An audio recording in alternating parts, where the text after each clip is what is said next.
लोकों दीर्घ दिन दाबी पूरण होगा जाऊँगी गंजाम जिला सोरडा ब्लॉकर बंधगोछा ठारू रणबा पर्यंत रास्ता निर्माण पर भित्तिप्रस्तर स्थापन कर सोरडा विधायक। सोरडा ब्लॉक ऑफिस ठारू 15 किलोमीटर दूर गेंजा पंचायत रे 20 रु ऊर्ध्व गाँ रही। मात्र ए सबु गाँ को जीवाई सबुदिनिया रास्ता नहीं। माटी रास्ता ही लोकों साहा भरसा।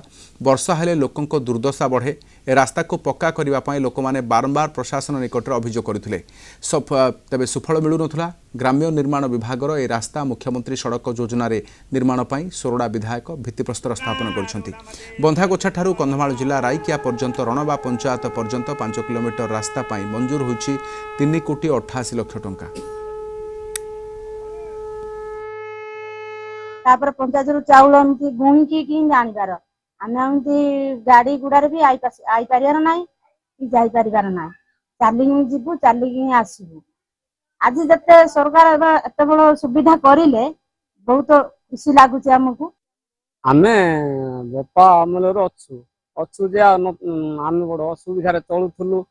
आउ बंध रोड रास्ता जे कौन नथिला बनर माकड़ पर थिलु। आउ एबु जहाले कम कृपा बळे भले टिके चालू बोली आशा कर।